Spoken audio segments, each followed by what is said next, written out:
निराकार साकार में प्रवेश करता है तभी अभोक्ता अकर्ता अजन्मा का पाठ बजाता है। लेकिन बाबा कहते हैं भगवान को जितना रुलाया है उतना किसी को नहीं रुलाया है। तो अभोक्ता रोएगा क्या? अभोक्ता भगवान बनेगा, धनवान बनेगा फिर वो अभोक्ता की बात है कि भोक्ता की बात है? कौन रोता है? जिसमें वो भगवान प्रवेश करता है वो रोता है, वो ही भोगता है।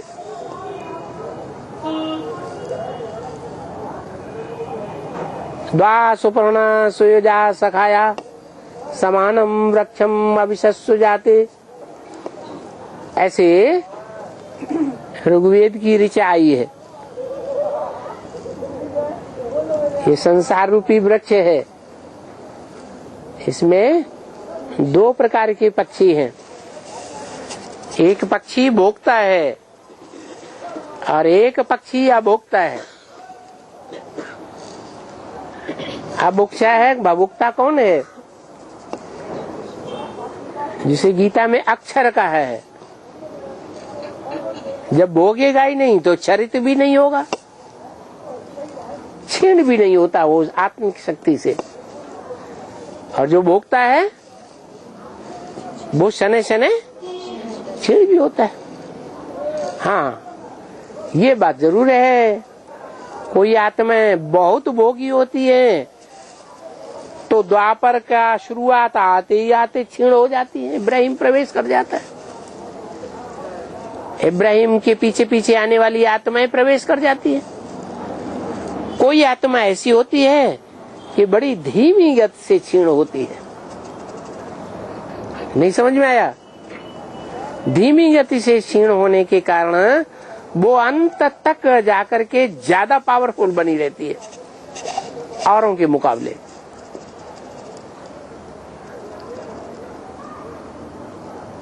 तो उसे योगी कहेंगे या भोगी कहेंगे?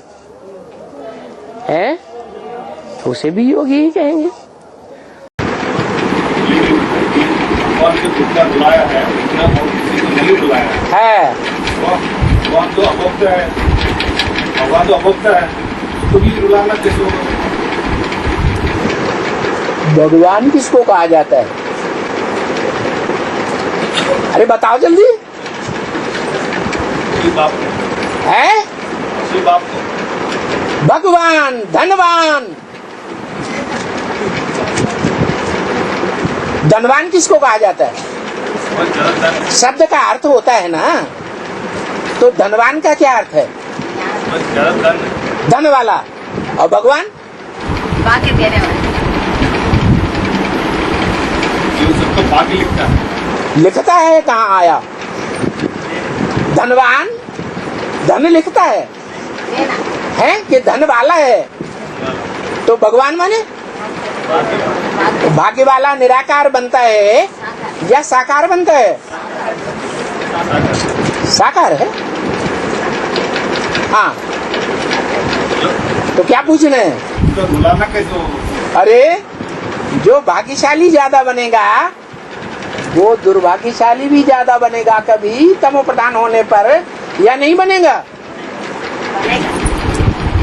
भगवान का वो नहीं रहता। भगवान तमो प्रधान में आता है, पत्थर बुद्धि में आता है या सतो प्रधान में आता है?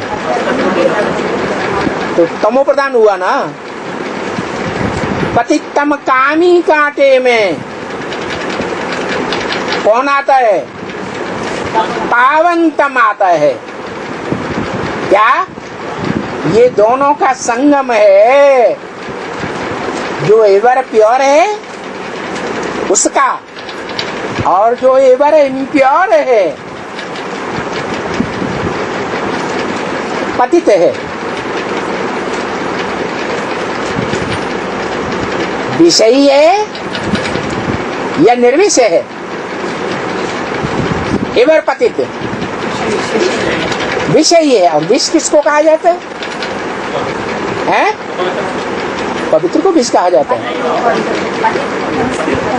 विष विष कहा जाता है पराई स्त्री या परपुरुष के भोग को विष कहा जाता है। तो सबसे जास्ती वो विष इस दुनिया में कौन सी आत्मा पीती है?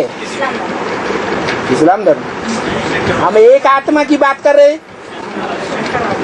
हैं, शंकर वाली आत्मा पीती है। भगवान के लिए गाया हुआ है 16,000 गोप गोपियां। कहते हैं 16,000 पत्नियां थी। तो 16,000 जो पत्नियां हैं वो 84 जन्मों में अनेक देवताओं की पत्नियां हैं, देवात्माओं की पत्नियां बनती हैं या एक भगवान की बनती हैं? अनेकों की पत्नियां हैं ना, अनेकों की जन्म जन्मांतर की पत्नियां वो है ना। अरे औरों की पत्नियां हैं या